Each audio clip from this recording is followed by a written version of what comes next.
I'm still shaking as I type this. I need to get this off my chest because I can't believe this is my reality right now. My husband Robert, 32M, and my sister Diana, 29F, were not just having an affair, they were plotting to kill me for my life insurance money. I know this sounds like something out of a crime show, but this is my actual life right now. Some background first. I'm Ashley, 30F, and I grew up in a wealthy suburb of Boston with my younger sister Diana. Our childhood wasn't exactly perfect. Our dad was a successful business owner who was barely home, and our mom struggled with depression. Diana and I basically raised each other. We shared everything: clothes, secrets, friends. I always felt protective of her since she was younger. She had a wild streak that got her into trouble sometimes, but I was always there to bail her out.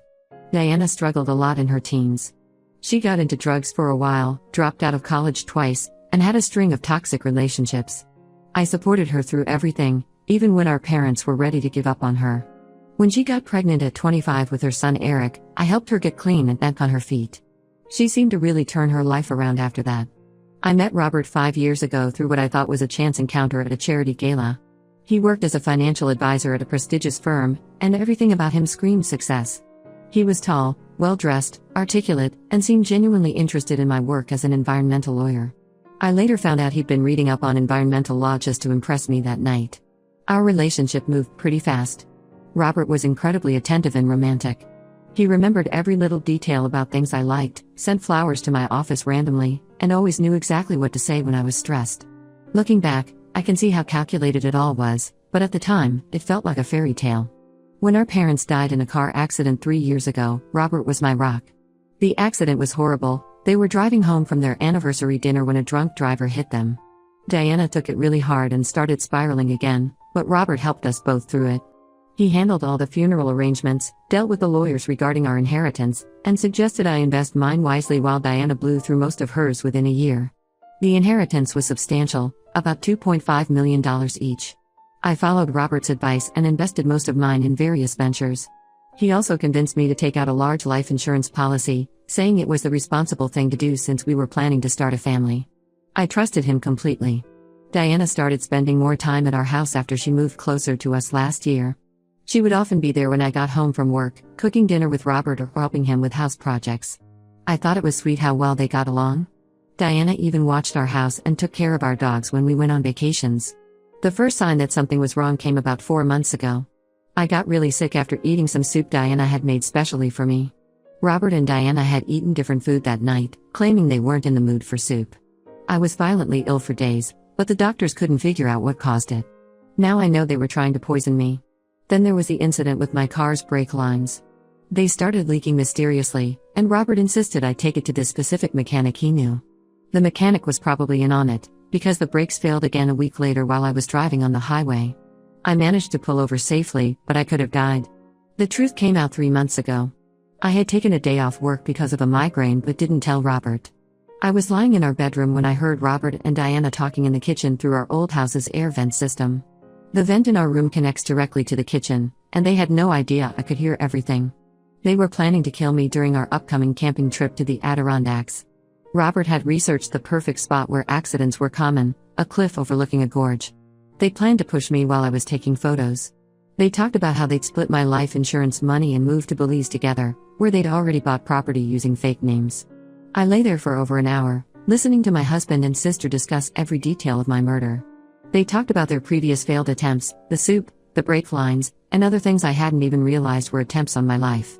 They had been sleeping together for over 2 years, starting just months after my wedding.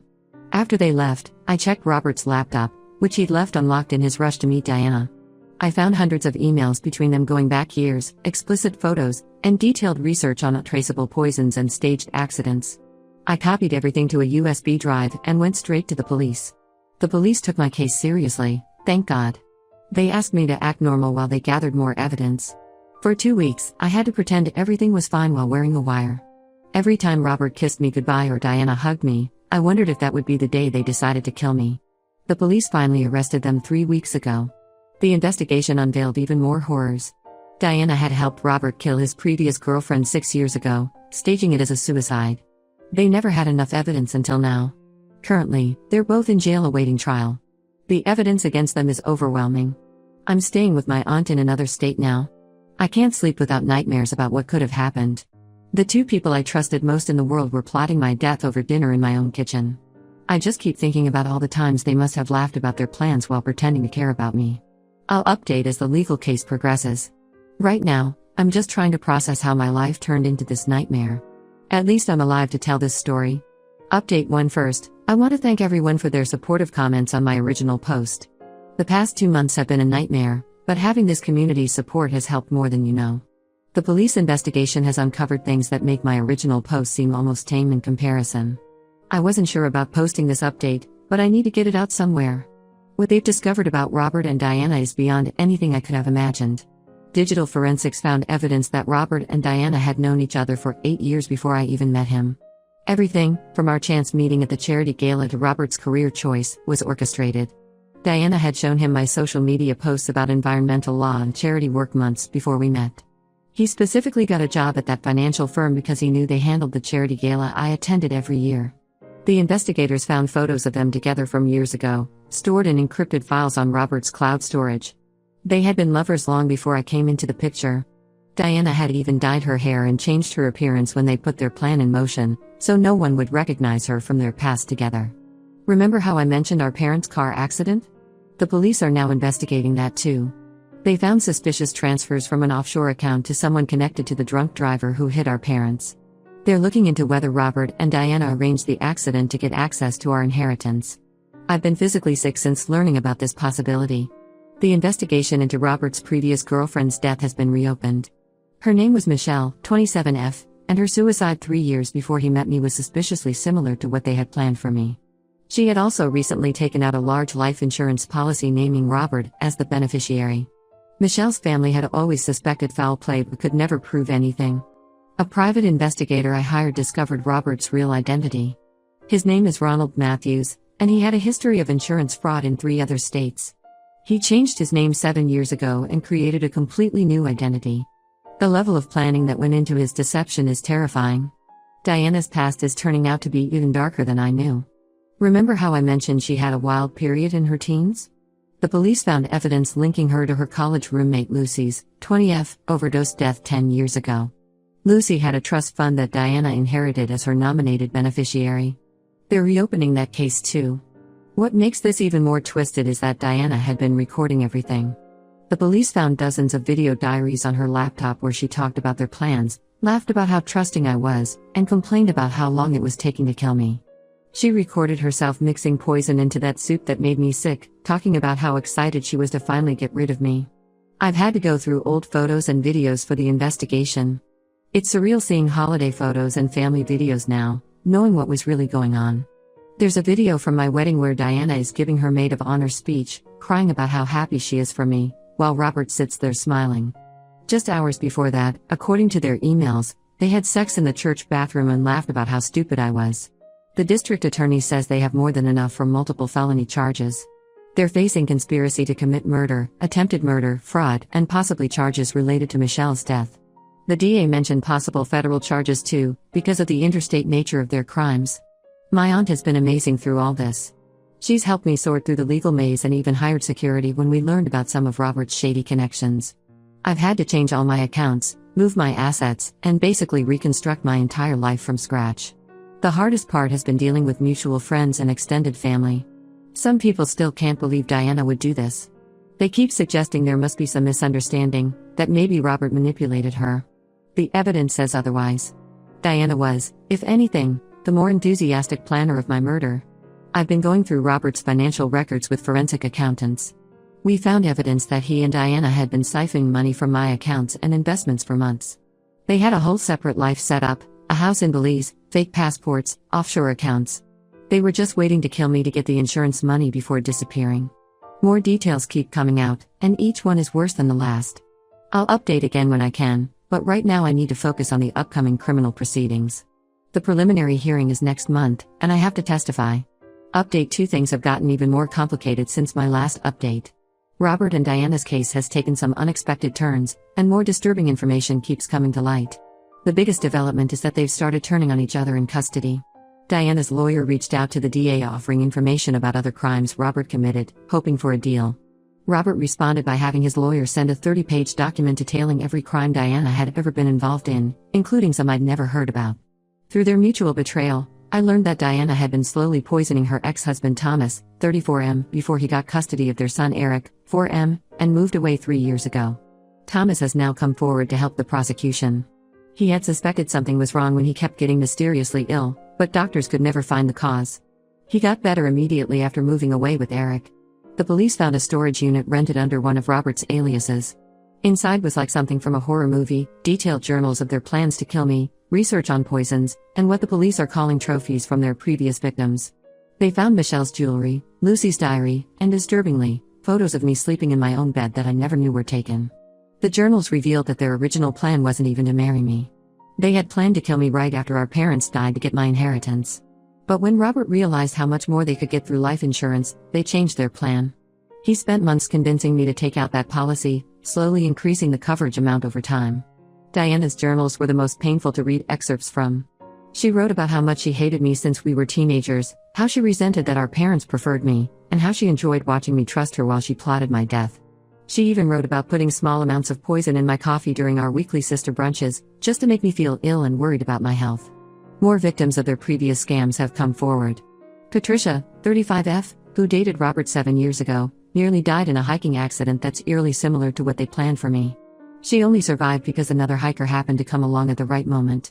There's also Jennifer, 31F, who was Robert's neighbor in another state. Her house mysteriously burned down after she rejected his advances, but she wasn't home at the time. The investigation into our parents' death has uncovered money trails linking Robert to the drunk driver.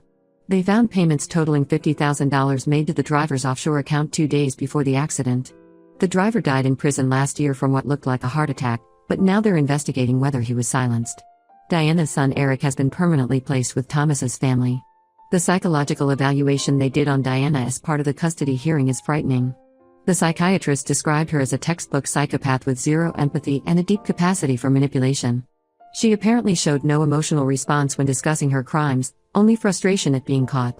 The evidence from their storage unit led police to 3 other storage units in different states. They found more evidence of their crimes, including detailed plans for future victims. They had a list of wealthy women they planned to target after killing me. Each victim was researched in detail, with notes on their routines, relationships, and vulnerabilities. I've had to increase security after learning that Robert tried to hire someone to take care of me from inside jail. Thankfully, he approached an undercover officer, but it shows they're still trying to tie up loose ends. I'm now living in a secured building with cameras and 24-hour security. The district attorney says this case has become one of the largest investigations of its kind in the state. They're still uncovering new evidence and potential victims. Both Robert and Diana are facing multiple life sentences if convicted. The trial is set to start in 2 months, and I'll update again after it begins.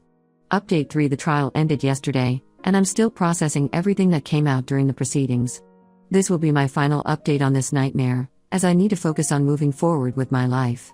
The trial lasted 3 weeks, and every day brought new horrors. The prosecution presented over 1,000 pieces of evidence, including their journals, emails, videos, and financial records. Listening to those recordings of them planning my death while sitting in the same courtroom with them was the hardest thing I've ever done. Diana took the stand first, trying to paint herself as a victim of Robert's manipulation. She claimed he had been controlling her for years through blackmail and threats. Her performance was almost convincing until the prosecution played videos from her phone. In them, she was excitedly planning my murder, talking about how much she looked forward to watching me die. The jury's faces said everything. Robert's testimony was even worse. He showed absolutely no remorse, instead trying to justify everything as business decisions. He actually said that killing me would have been a mercy because Diana was planning to make it more painful. They spent most of the trial trying to blame each other, revealing even more crimes in the process. The forensic accountant's testimony revealed they had stolen over $400,000 from my accounts through careful manipulation of my investments. They had been moving small amounts at a time to avoid detection, using Robert's position as my financial advisor to cover their tracks. Thomas testified about his poisoning, bringing medical records showing elevated levels of arsenic in his blood from when he was married to Diana.